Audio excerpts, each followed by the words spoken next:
welcome back to Hertha Hero with Hertha Berlin on Football Manager 2020 with me, Foggy Plays. Today we're going to have a look at the January transfers that we've made. It is the 1st of February, so the transfer window is now closed, and we're playing Nuremberg, who are bottom of the league. They are indeed 5 points all season. Nuremberg, going to be interesting. I don't know how we're going to get on. Since the last episode, which was against Liverpool in the Champions League, we went and beat St. Pauli 6-0. Fryer scored supposedly with a brace. Kyle George, Hulk and Arne Meyer all scoring goals for us. They had a player sent off in the 92nd minute. I didn't want them to send him off, but can't really tell them, the referee, not to. Then against Augsburg, we beat them 4-1. Esposito with a 15-minute hat-trick. Took 21 minutes from score all the goals. Fryer scored in the 88th minute. Again, Augsburg had another player sent off. We then had a friendly, which nobody cares about. We then lost our first league game of the season, which was disgusting because Kundera scored the opener. We had Carlos Mina sent off in the 61st minute. Graciar scored in the 64th and Esposito in the 73rd. We looked like we were coming back, and unfortunately we just couldn't find the final goal. Then we played Bayer Leverkusen, and as you can see, Esposito scored 5. He was amazing. I have never seen Esposito so involved in everything. One player just doing everything. And you can see Jan Horvath and Pielo, who came back from his loan, are just players who didn't really do an awful lot during the game. But Esposito, not about it, 5 goals. Then against Wolfsburg, Esposito scored a hat-trick. So, Esposito has been in exceptional form recently. I think it was 8 goals in... No, it was 8 goals in 2, so that was this week. So that's 8, 9, 10 goals in January. 9 goals, because the other goal doesn't count. So Esposito, as you can imagine, has quite the amount of goals now. He has 22 and 19 in the league, 16 starts, and 31 in 29 league or games in total. The man has just turned into an absolute monster up front for us. He's played 2 games less for Hertha Berlin than he did for Inter, but has scored 31 goals more. He's been a busy boy. As you can see, we were busy in the transfer window. Plenty of players had offers that were rejected. I wanted to sign Kotoko for 40 million, 19-year-old Belgian. He's gone on loan to Mainz for the remainder of the season. A little disappointed. I think could have walked into the team, but what can you do? They wanted 197 million for him. I'm not paying 197 million for him. No. Supposedly had plenty of offers from him. We rejected all of them. We tried to get Phil Foden in, just for cover in midfield. Didn't happen. And Kyle George had an offer of 74 million. Rejected. I'm not selling Kyle George for any less than 200 million. I've said that already. Same with Esposito. Supposedly has a release clause of 150, so he'll be able to leave at some point. But not today. So as you can see, we have, for transfers, 506 million made. So we sold Xerxes to Man City for 69. He hadn't really worked out, to be fair. Played 19 games for us and scored twice over 2 seasons. He's gone to Man City and he's just doing the same thing, not scoring goals, which seems to be what he's good at. So fair play to him. Koulibaly's gone to Leipzig. We then sold Nyato, who wanted to leave, to Shanghai. He's gone to China, 45 million. Made a massive profit on him. He was a great player. Just wasn't getting on a first team football, and he wanted out. Jallo went off to Armin Bielefeld, the Uzbek. Just never going to get games, so we sold him for 40k. I think they agreed a pre-contract with him, and then I just said, here, do you want to pay 40,000 to take him away today? And they went, yes please. So we got 40,000. We made a 39,000 profit off him. Sasha Lang, we brought him back from his loan at Kaiserslautern because he wasn't playing, and then my loan manager sent it back to Kaiserslautern. So his contract is running out at the end of the season. Sasha Lang, unfortunately, it's not going to happen. Then Shandong came back in and bought Tobido off us. So paid 30 million for him. We got 35 in exchange for 8 games where he played mediocrely, and he won the Champions League with us. I think he probably doesn't mind his time here, but 25 years old, he has gone to China. We then sold Rodolfo Baez, who was a striker we decided was going to be a left back, and yeah, he 26 million. We made a 21 million profit on him for a player who played 14 games and never really looked like he was actually a footballer. Jorginho wanted to leave. He went to Jiangsu in China. So we sold a lot of players to China. 31.5 million. I'm sad that he's gone because he is a really good player.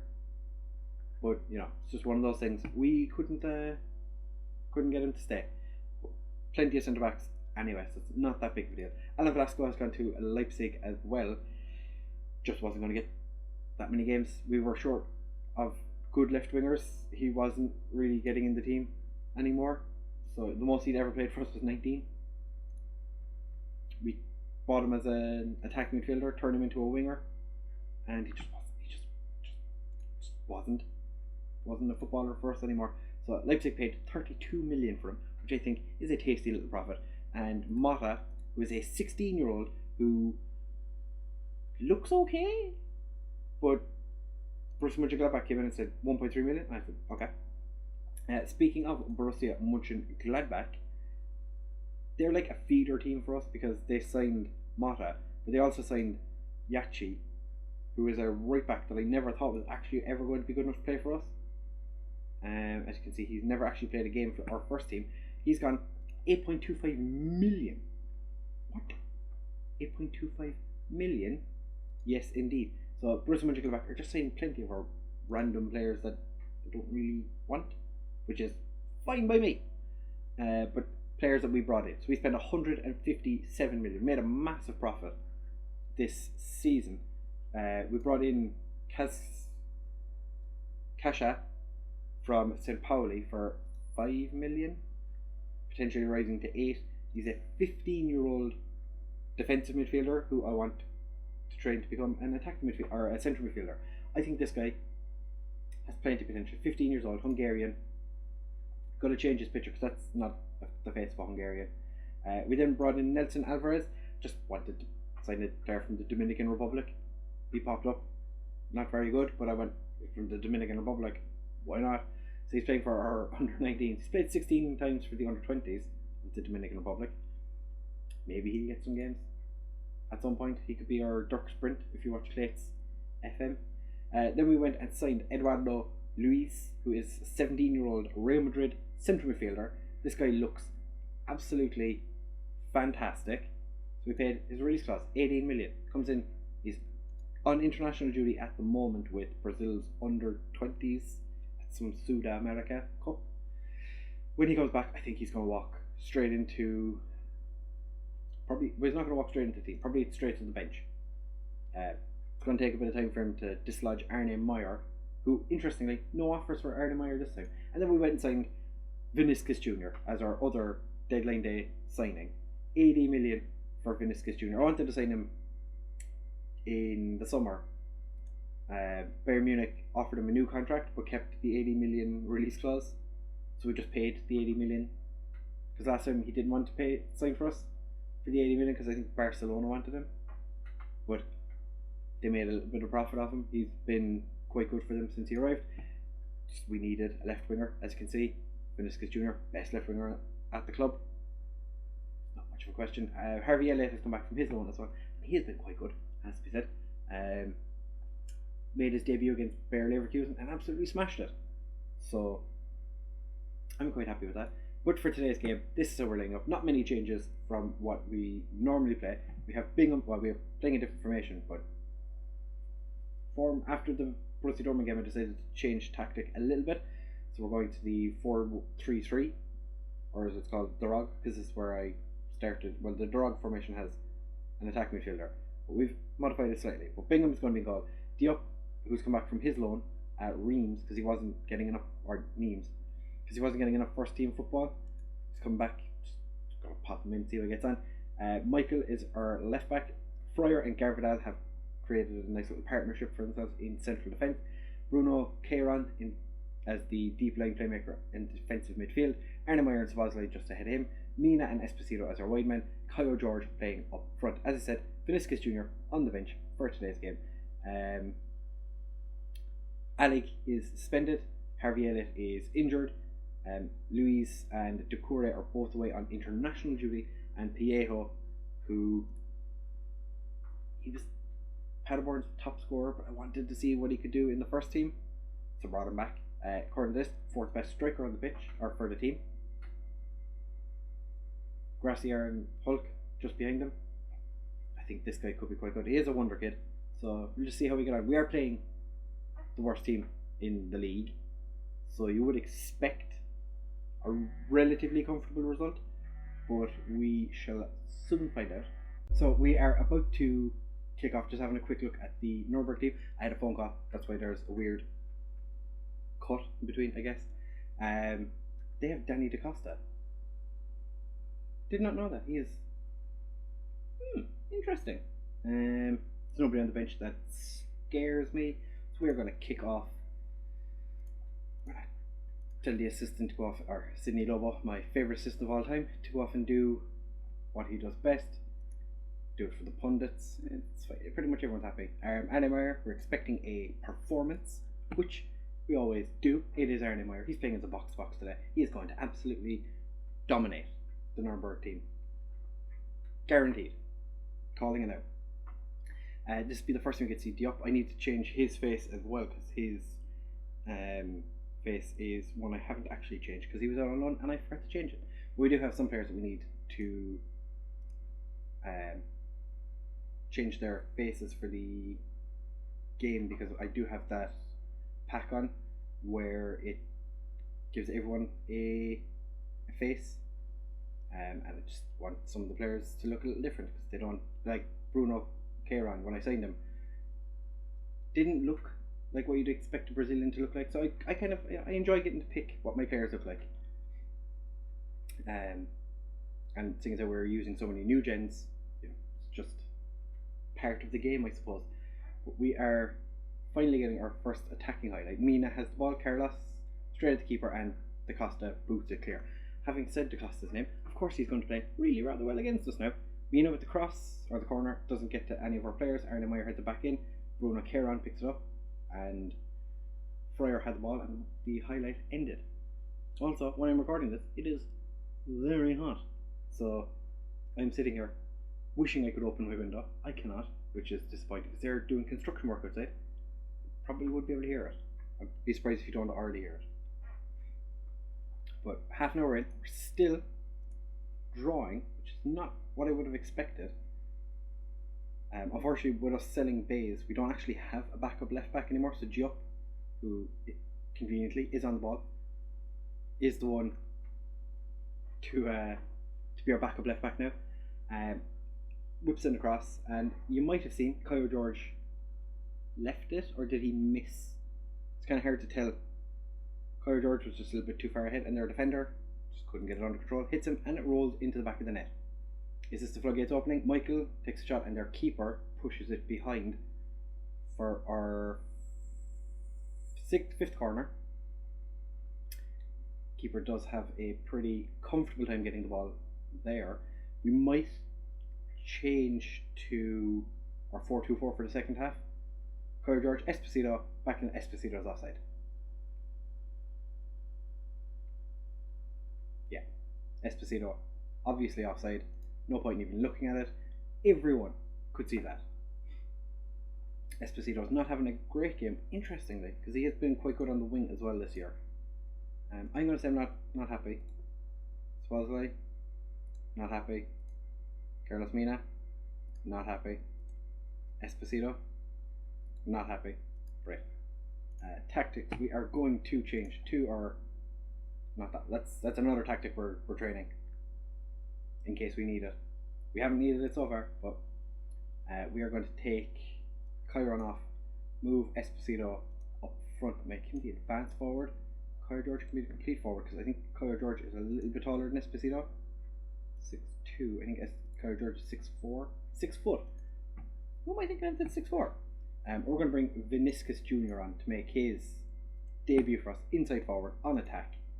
Let's go. It moves both our wing backs back to support rather than attack, because we don't have the DM sitting in to protect our defence, which, you know, I hear defence is relatively important. We've done quite well up to this point, bar that Borussia Dortmund game. We've done quite well with the just outscoring teams, and we've been fairly defensively sound as well. So, Arne Meyer to Michael, Vinicius Jr., first time we get to see him on the ball, cuts inside, goes for a bit of a marauding run, takes a shot and it gets blocked. Arne Meyer gets the ball over and it's missed by the defender. Mina back to Diop, whips in across. Vinicius Jr. down to Caio Jorge. The Brazilians link up and get us a cheeky little goal. Vinicius Jr. has his first assist 6 minutes into his debut. So, fantastic. Caio Jorge picks up the poorly headed away ball and their keeper manages to make a save.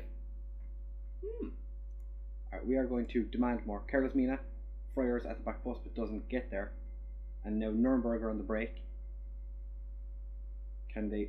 Szoboszlai says no. For some reason, Esposito, who was alongside him, fell over. Danny Costa gets tackled by Michael, gets cleared, and now Esposito's through, and he puts it wide. Esposito's going to have to come off his ping tremendously poorly. Diop picked up a knock. Is it a bad knock? Tight hamstring. Time for a double change. Diop's coming off for Horvath, and Esposito is going to come off for Hulk. Yeah, Hulk, our Icelandic striker, comes on for our top scorer, Esposito. He was quite poor today, I want to say. I feel like 2-0 is a disappointing result. We'll take it, but it's not quite as much as you would have expected. Hulk is on it. Can he get it across? Takes a shot. Not the smartest idea, but fair enough. Michael, he clears it to Arne Meyer. Szoboszlai back out to Vinicius Jr., who has Michael on the wing but decides not to use him. Szoboszlai out to Horvath. Horvath cuts inside, dinks it across. Vinicius to Michael. Back to Arne Meyer. Szoboszlai, he's just put it wide. This feels like one of those games where if it wasn't going in our favour, it would very much be a Nuremberg win. So we've been lucky that we scored twice, because if we hadn't, we'd be destroyed. Mina cuts inside, smashes it into the back of the net. Carlos Mina, the very, very expensive right winger, who had interest from, there was a news article, I think it was Barcelona wanted to pay 189 million or something for him. But again, there's a lot of players in this team that I wouldn't sell for any less than 200, and he's one of them. Carlos Mina, since we found him, was probably the bargain of the series so far. It was like, what, 4 million to sign him? And he has just been insane since he arrived. Horvath with another cross.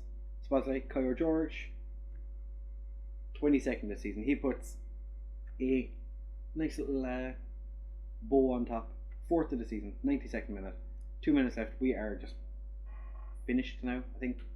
We are. We have decided we're no longer going to score goals. We're going to leave them off with just the 4 in this game. Caio Jorge, first time he's been man of the match in quite a while. Esposito, terrible. Vinicius Jr., not a bad debut, 6.9. I can deal. It's been a good day. Diop is only out for 3 days, which is fine. Vinicius Jr. makes his debut, as we know. Classic Caio Jorge was superb in front of goal. And I'm just bringing in one of my scouts, or my physios, to partake in being involved in the Irish setup. Our Swedish 31-year-old physio. Why not? You know, why not? Treat yourself. Treat yourself. So we drew, I don't know if I should mention it, we drew AC Milan in the first knockout round. So I think the next episode is going to be